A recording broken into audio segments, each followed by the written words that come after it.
the power of emotions and trying not to get wrapped up in them when life sends you a little annoyance, or one, or two, or maybe 12. Anyway, hello. This is Writing Mental Health, and today we're going to talk about ADHD, emotions, and feeling in space. So what does that even mean? So I think over the past week or so, I have experienced, I think some of the, is it Saturn's in retrograde or planets are aligned or something like that. I know there was, I think a strawberry full moon or something that recently happened. All those things kind of changed the energy that's floating around in the air. But I know that, sometimes, at least I experience, that emotions kind of change minute to minute. So you could be doing something, I don't know, completely neutral, and then all of a sudden, the ADHD brain will go somewhere else, and not even in a rumination. You're just on one task, and all of a sudden, something pops into your head, and, now you're going after that thing. Or, you are trying to do a routine task, or you are at work or something, you need to interact with other people, and something just ends up just being, more difficult, or, has more steps than it needs than, I guess, what you were expecting. So for example, what was I watching? I was watching the anime, I think Lelouch of the Rebellion, I think is what it's called. And there was a specific episode that I was looking for. And I think I've only seen the series, I think, once. I think there's 2 seasons of it. And then there was a OVA. I remembered pieces of a scene when I had watched it for the very first time a long time ago. And I was trying to find that specific episode, and when I looked at the I had the actual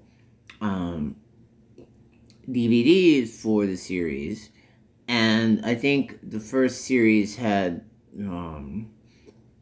like 4 discs or something, and then the second season, the second season had 4 volumes, and the first season had 3.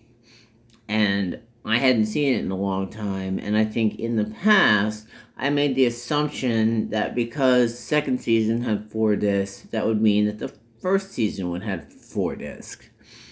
So that was kind of a looking at the world from past information, and so looking at it in kind of the old way.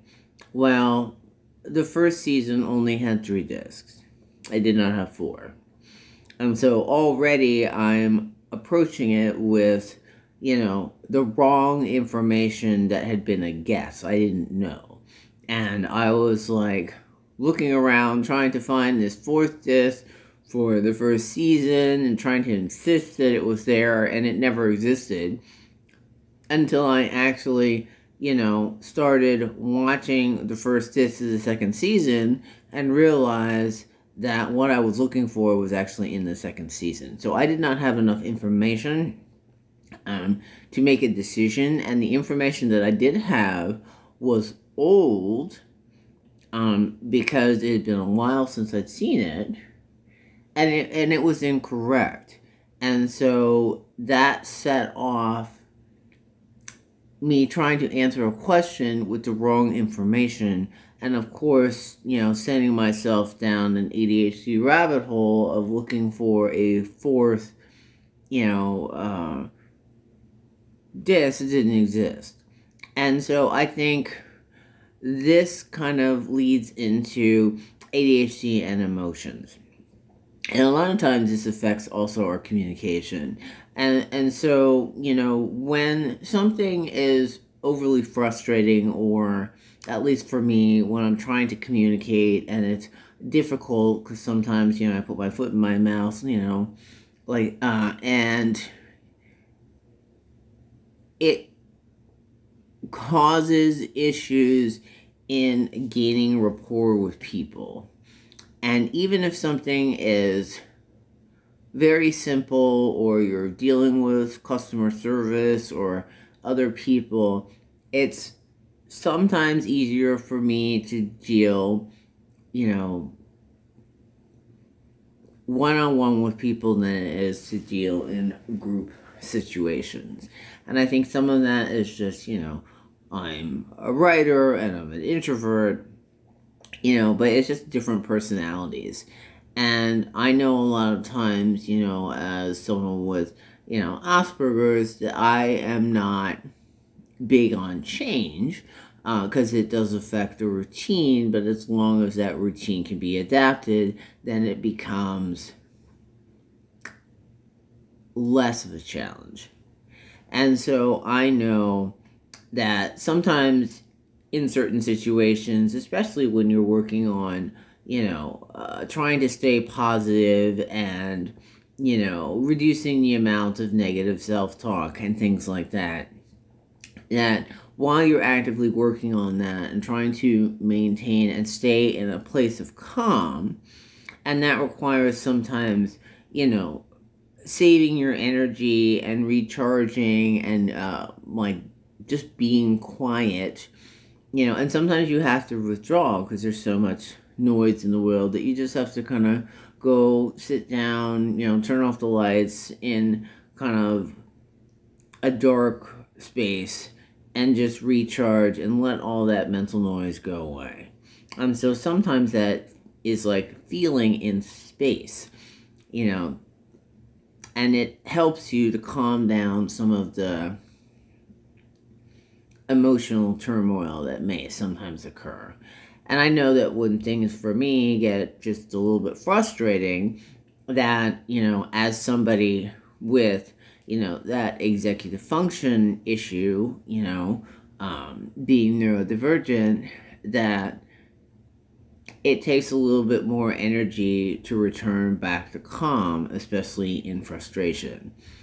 And I know that one of the things, if you happen to be somebody who experiences depression or anxiety, or flashbacks and PTSD, that sometimes little frustrations, like your favorite parking spot is not there, or they, you can't, they changed the bus schedule, or, they don't have the, the specific boba drink that you like, or whatever, silly things like that. I'm just mentioning some random things, that can kind of throw you off. And so one of the things, when you're experiencing, emotions that throw you from one state to the next,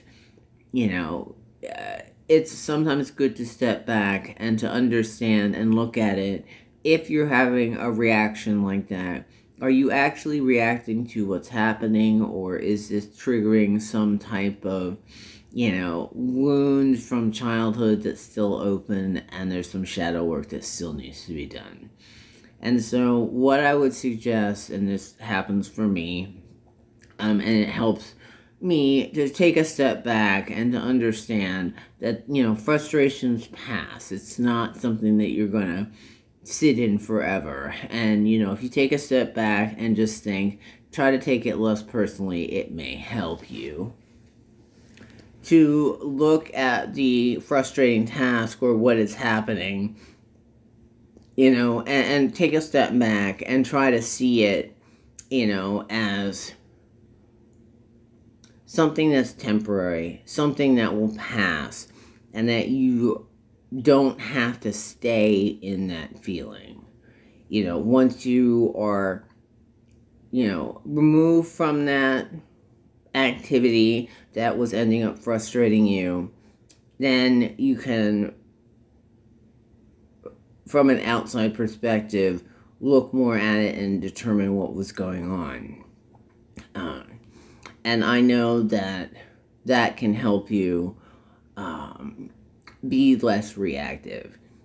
But definitely one thing that I have learned is that,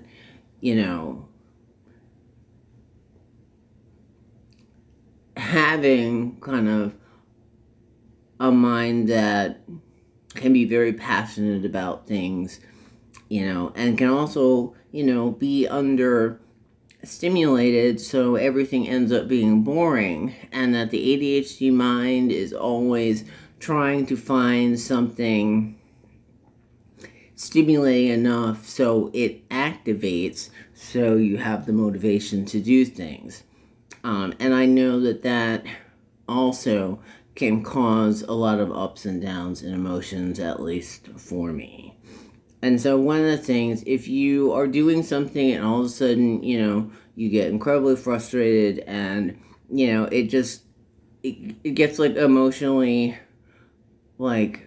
irritating, take a step back, look at it in the situation. You may need to be removed from it to calm down a little bit. But just know it's a temporary feeling, and if you understand what the thing is that actually frustrated you, and figure that out, then maybe next time it happens, you can react a little differently and learn from the experience and move on and try to stay positive. And that is definitely one way to help raise your vibration and to try to stop the cycle of negative self-talk and beating yourself up. I mean, we all get frustrated, but, we can learn better mechanisms to deal with that frustration, and kind of, be kind to ourselves and be kind to others, especially when you are in a situation that's frustrating or upsetting, and understand that we're all human and that we all make mistakes.